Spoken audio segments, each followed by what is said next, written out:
আমার বাসার পাশের ফ্ল্যাটে নতুন এক ভাবি আসছে বেশ কিছুদিন হয়েছে। তো তার সাথে মোটামুটি ভালোই একটা সখ্যতা হয়েছে আমার।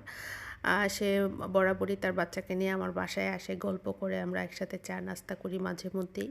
তো একদিন হঠাৎ করেই সেই ভাবি দুপুরবেলায় এসে আমাকে বলল যে সে রান্না করবে কিন্তু তার ঘরে এই মুহূর্তে আদা রসুন বাটা নেই। তো আমাকে বলল একটু আদা রসুন বাটা দেওয়া যাবে কিনা। তো আমি ভাবলাম যে আমি যেহেতু আদা রসুন বাটা ডিপ ফ্রিজে রেখে ব্যবহার করি, এই মুহূর্তে তো বের করে দেওয়া সম্ভব না। কারণ হচ্ছে কি আদা রসুনটা নরমাল হতে সময় লাগবে। আমি ভাবিকে কিন্তু বক্সটা ধরিয়ে দিয়ে দিলাম। আর ভাবিকে বললাম যে ভাবি আপনার রান্না শেষ হলে যখন সময় সুযোগ হয় আপনি এসে আমাকে বক্সটা দিয়ে যান। তো প্রায় ২ ঘন্টা পরে সে আমাকে এসে বক্সটা দিয়ে যায়। যখন বক্সটা দিয়ে যায় আমি কিন্তু বক্সটা খুলেও দেখিনি একবার। আমি সেইভাবে আবার ফ্রিজে রেখে দিই। তো তার কয়েকদিন পরে আবার আমার হঠাৎ করে রান্না করতে যেয়ে মনে হলো যে আমার কাঁচামরিচ নেই। তা আমার হাসব্যান্ডকে কাঁচামরিচের কথা বলতে ভুলে গেছি। আর আমার যেহেতু এই মুহূর্তে কেউ এনে দেওয়ার মতো নাই, ভাবলাম যে যাক ভাবির সাথে যেহেতু মোটামুটি একটা ভালো সম্পর্ক হয়েছে আর মাঝে মধ্যে সে টুকিটাকি আমার কাছ থেকে নেয়, সেহেতু একটু কাঁচামরিচ তো চাওয়াই যায়। তা আমি ভাবিকে যেয়ে বললাম যে ভাবি আমি রান্না করব কিন্তু আমার ঘরে কাঁচামরিচ নেই, যদি আপনি আমাকে 2টা কাঁচামরিচ দিতেন আমার এবেলার রান্নাটা হয়ে যেত।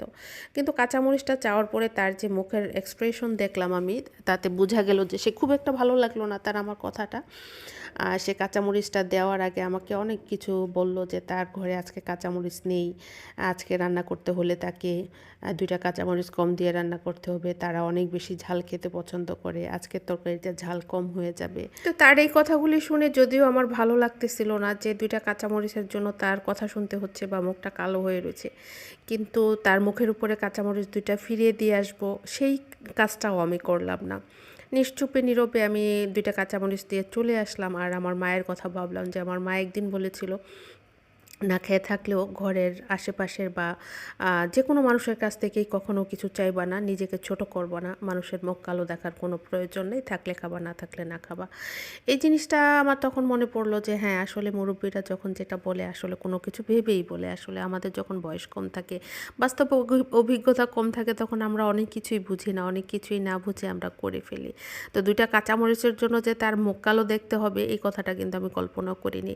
অথচ উনি নতুন আসার পর থেকে কিন্তু ওনার জন্য আমি অনেক কিছু করেছি। নতুন বাসায় আসার পরে তার অনেক কিছুই ছিল না, সে যখন তখন আমার কাছে আসতো, এটা সেটা চাইতো, আমার যখন যেটা ছিল আমি সেটা সেভাবেই দিয়ে দিয়েছি। এবং এমনও সময় গেছে যে সে আমার বাসায় আসছে, আমার দেখা গেছে সন্ধ্যার নাস্তা করা হয়ে গেছে, তারপর আমি তার জন্য নাস্তা রেডি করতাম, চা করতাম, দুজনে বসে গল্প করতাম।